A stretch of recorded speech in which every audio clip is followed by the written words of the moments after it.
আলহামদুলিল্লাহি রাব্বিল আলামিন ওয়াসসালাতু ওয়াসসালামু আলা রাসূলিহিন নাবিয়্যিল উম্মিয়্যিল আমিন ওয়া আলা আলিহি ওয়া আসহাবিহি আজমাইন, আম্মা বা'দ। সম্মানিত উপস্থিতি, আজকে আলোচনা করব খুবই সংক্ষিপ্ত আকারে হিজরি বছরের প্রথম মাস মুহররম সম্পর্কে। মুহররম এমন একটি মাস যাকে আল্লাহ তাআলা বিশেষ মর্যাদা দান করেছেন।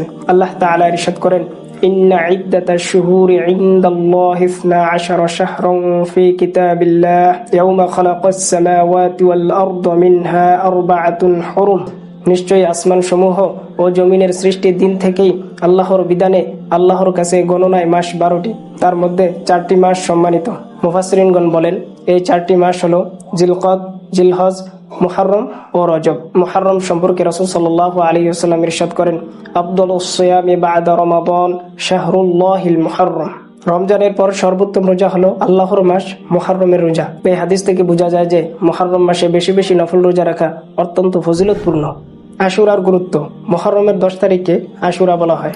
সহিহ মুসলিমে বর্ণিত হয়েছে, রাসূলুল্লাহ সাল্লাল্লাহু আলাইহি ওয়াসাল্লাম ইরশাদ করেন, সিয়ামু ইয়াউমি আশুরা ইন্নী আহতাসিবু আলাল্লাহি আন ইউকাফফিরাস সানাতা আল্লাতী ক্বাবলাহ। আমি আল্লাহর কাছে আশা করি আশুরার দিনের রোজা বিগত 1 বছরের গুনাহের কাফফারা হবে।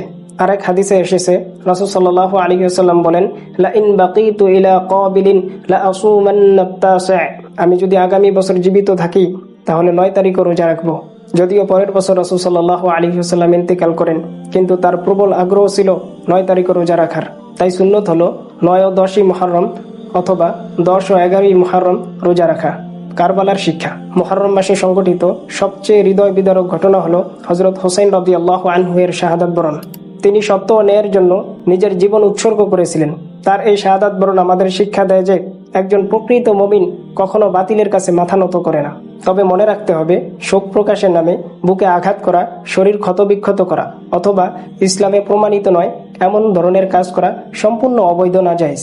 সহিহ বুখারী ও মুসলিমে বর্ণিত হয়েছে, রাসূল সাল্লাল্লাহু আলাইহি ওয়াসাল্লাম বলেন, লাইসা মিন্না মান লাতামাল খুদুদা ওয়া শাক্কাল জুয়ুবা ওয়া দাআ বিদাওয়াল জাহিলিয়্যাহ। যে ব্যক্তি গালে আঘাত করে, জামা ছিঁড়ে এবং জাহিলিয়া যুগের মতো বিলাপ করে, সে আমাদের অন্তর্ভুক্ত নয়। আমাদের দেশের তথাকথিত সুন্নি ভাইদের প্রতি বিশেষ 5টি উপদেশ। 1. মুহররম মাসের মর্যাদা রক্ষা করুন।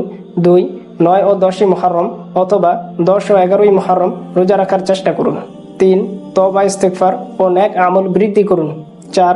কারবালার ঘটনা থেকে সত্য, ধৈর্য ও ত্যাগের শিক্ষা গ্রহণ করুন। 5.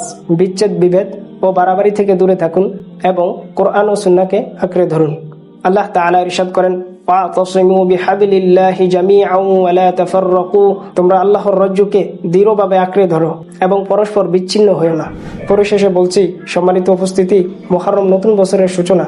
আসুন আমরা গুনাহ থেকে তওবা করে আল্লাহর দিকে ফিরে আসি এবং কোরআন ও সুন্নাহর অনুসরণে জীবন পরিচালনার দৃঢ় সংকল্প করি। আল্লাহ তাআলা আমাদেরকে মুহররমের মর্যাদা রক্ষা করা ও আশুরা রোজা রাখার এবং দ্বীনের পথে অটল থাকার তৌফিক দান করুন। আমিন। ওয়া আখির দাওয়ানা আনিল হামদুলিল্লাহি রাব্বিল আলামিন।